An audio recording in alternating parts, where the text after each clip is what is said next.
अगर ऐसा आपके साथ हो रहा है तो आप खुश हो जाइए। आप जिस भी देवी देवता की पूजा कर रहे हैं, जिस भी शक्ति की आराधना कर रहे हैं, सेवा कर रहे हैं, भक्ति कर रहे हैं, वो आपके घर में आ चुकी हैं, आपके जीवन में आ चुकी हैं। खुशी का समय आ गया है।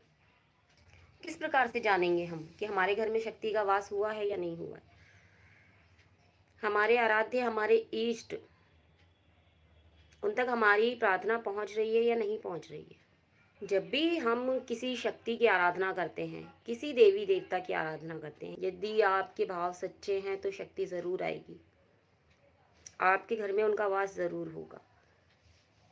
अब बात आती है कि हमें कैसे पता चले। तो जब भी हम उनकी भक्ति करते हैं तो उनका अंश, यानी कि उनके गण, उनके योगनियाँ जोगनियाँ आपके घर में, आपके आसपास भ्रमण करने लगती हैं, और वो आपके घर का, आपके मन का, आपके भावनाओं का जो आचरण है उसे देखने लगती हैं कि आप किस प्रकार के हैं, आप किस प्रकार से सेवा कर रहे हैं, किस प्रकार से आप भक्ति कर रहे हैं, आप किस लिए इस मार्ग पर आए हैं। कहीं आपका उद्देश्य किसी को हानि पहुंचाना तो नहीं। सबसे पहले यही परीक्षा है। वो आपके आसपास भ्रमण करने लगती हैं।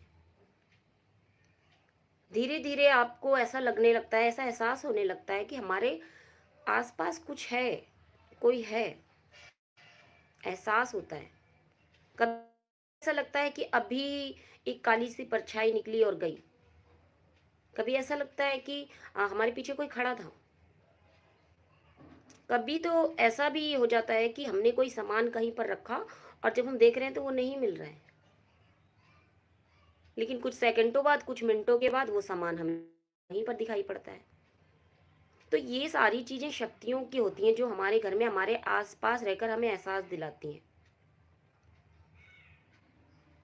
कई बार हमें ऐसा लगता है कि एक कोई हवा नहीं चल रही, कुछ भी नहीं हो रहा, लेकिन फिर भी ठंडी सी हवा आई, ठंडा सा हवा का झोंका आ गया।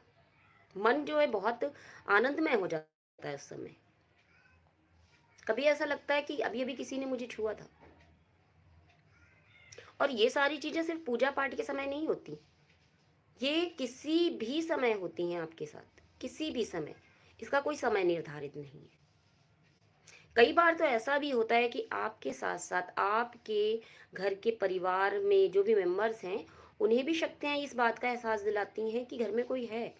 और कई बार घर के जो, देखिए अब आप तो पूजा पाठ कर रहे हैं, आप तो भक्ति कर रहे हैं, सेवा कर रहे हैं कि जिस भी शक्ति की हम आराधना कर रहे हैं वो आए, और शक्तियाँ आती हैं। ऐसे में जब हमारे परिवार के किसी मेंबर को शक्तियाँ इस बात का एहसास दिला देती हैं, अपने होने का एहसास दिला देती हैं, तो लोग डर जाते हैं। वहाँ पर आपको, अगर आपके घर में ऐसा हो रहा है, तो आपको जिस भी आप जिस भी शक्ति की आराधना कर रहे हैं, आपको उनसे प्रार्थना करनी है कि यदि आप हमारे घर में आई हैं, यदि आप यहाँ पर हैं, आप मुझसे प्रसन्न हैं, मेरी भक्ति से, मेरी अ, सेवा से प्रसन्न होकर आप आए हैं, तो कृपा करके आप अपने होने का एहसास आप मुझे दिलाइए। मेरे परिवार वालों को आप इस बात का एहसास मत दिलाइए। क्योंकि ऐसा होता है, जब आप इस प्रकार से प्रार्थना करेंगे तो शक्तियाँ आपसे कनेक्ट होंगी। धीरे धीरे आपको शक्ति के होने का एहसास होगा। किसी की भी, मैं जिसकी भी आप सेवा कर रहे हैं, मेरी वो माँ आ गई है और मेरे घर में उनका वास है, मेरी माँ आ गई है। जब शक्तियों का आपको एहसास होने लगेगा, तब आपके साथ अनुभव बढ़ जाएंगे। इस प्रकार से ये सारे अनुभव इस प्रकार से चलेंगे कि आपको शक्तियां खुद एहसास दिलाएंगी कि वो आपके घर में आ चुकी हैं। अनुभव से ही हम सब कुछ जान सकते हैं, समझ सकते हैं। तो आप इन अनुभवों से समझ सकते हैं कि आप जिस भी शक्ति की आराधना कर रहे हैं वो आपके घर में आ चुके हैं, आपके जीवन में आ चुके हैं। और क्या अनुभव होंगे? आप पूजा पाठ कर रहे हैं, ऐसा लगा आपको किसी ने छुआ है। आप कुछ भी कर रहे हैं, सिर्फ पूजा पाठ नहीं, आप कुछ भी कर रहे हैं, ऐसा लगेगा जैसे आपका किसी ने नाम लिया, एकदम से आपका किसी ने नाम लिया। आप इधर उधर देखेंगे, कोई नहीं है। धीरे धीरे धीरे धीरे आपको ये एहसास होगा, वो जो आपका जो नाम लिया जा रहा था, वो इधर उधर से आवाज नहीं आ रही थी, आपके स्वयं के अंदर से आ रही थी। आपके मन के भीतर कोई बैठा है और उसने अभी अभी आपको पुकारा आपका नाम लेकर। ऐसा होता है और आपके साथ भी हो रहा होगा या होगा। आप जैसे ही आसन लगाएंगे, आसन पे बैठेंगे, आपका ध्यान एकदम से लग जाएगा। तो शक्तियाँ आपका मार्गदर्शन करेंगी।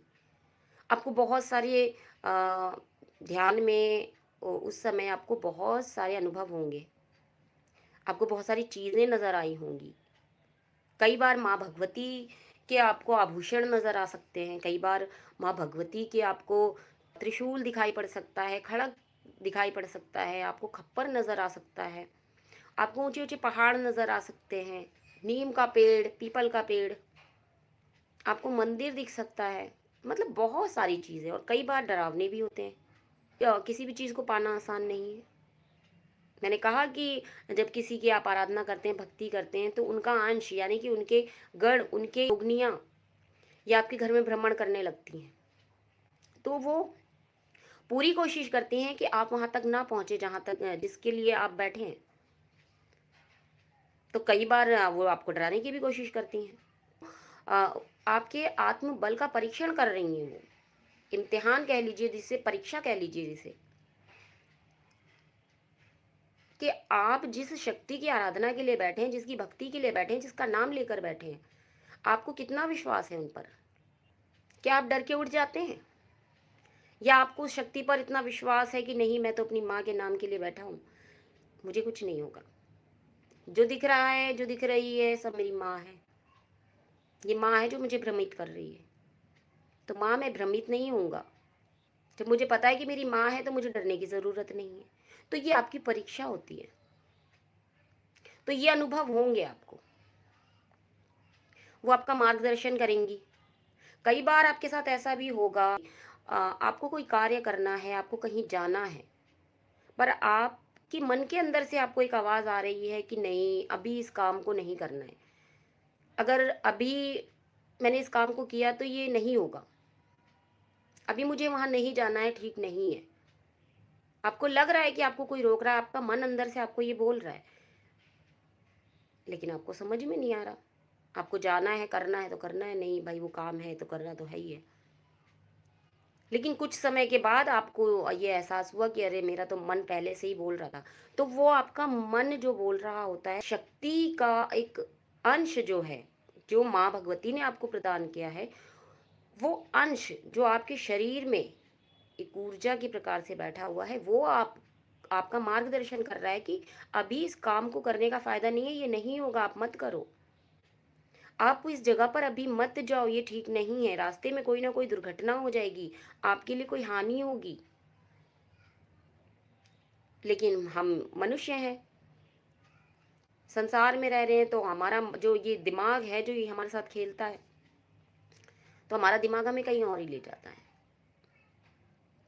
हम उस समय तो हमने इस बात पर ध्यान नहीं दिया, हमने नहीं माना, लेकिन बाद में हमें लगा, मुझे तो पहले से इस बात का पता चल गया था, लेकिन मैंने नहीं माना।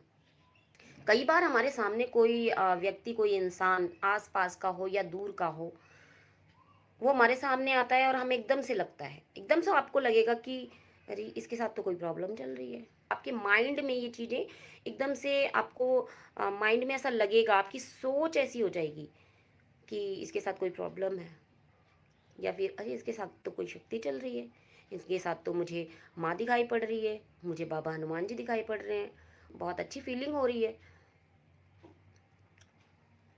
इनके साथ तो कोई प्रॉब्लम है, इनके घर में कोई समस्या है। आपको ये अनुभव होंगे, आपकी सोच में आएंगे, और ये अनुभव है, ये आपको बता रहे हैं कि शक्ति आपके घर में आ चुकी है, आपके पास आ चुकी है। आप जिस भी शक्ति की आराधना कर रहे हैं, वो प्रसन्न होकर आपके पास आ चुकी है। बातों का ध्यान रखना है, समझना पड़ेगा इन चीज़ों को। कई बार सपने के माध्यम से शक्तियाँ बताती हैं कि वो आपके घर में वास कर रही हैं, वो आपके जीवन में आ चुकी हैं, आपके साथ चल रही हैं, लेकिन हम नहीं समझ पाते। आपको बड़े-बड़े मंदिर सपने में दिखाई पड़ते हैं, आप जिसकी सेवा कर रहे हैं, आपको उनका विग्रह नज़र आता है, मंदिर में माँ भगवती दिखाई पड़ती हैं, देवी-देवता दिखाई पड़ते हैं। ऐसा लगता है कोई बूढ़ी औरत है, आपके सर पे हाथ रख रही है, कोई गुरु आपको दिखाई पड़ते हैं, जो आपका मार्गदर्शन कर रहे हैं। आपको चौकियां नजर आती हैं, आप स्वयं को खेलते हुए देखते हैं। बहुत सारे अनुभव हैं। अगर अनुभवों के बारे में हम डिटेल में बात करें तो अ, आधा घंटा 1 घंटे में हम बात नहीं कर सकते। ये एक बहुत अ, गूढ़ रहस्य है। जितना भी हम इसके बारे में बात करेंगे समय उतना ही कम होगा। तो यदि आपके साथ ऐसा हो रहा है तो आप खुश हो जाइए, शक्ति आपके साथ कनेक्ट हो चुकी है।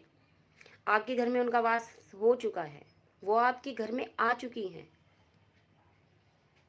और इसके बाद क्या करना है ये मैंने अपने पिछली लाइफ में इसके बारे में बताया था कि यदि आपके साथ ये सब हो रहा है तो अब इसके बाद आपको क्या करना है ये जानने के लिए आप मेरी पिछली की लाइफ ज़रूर देखें।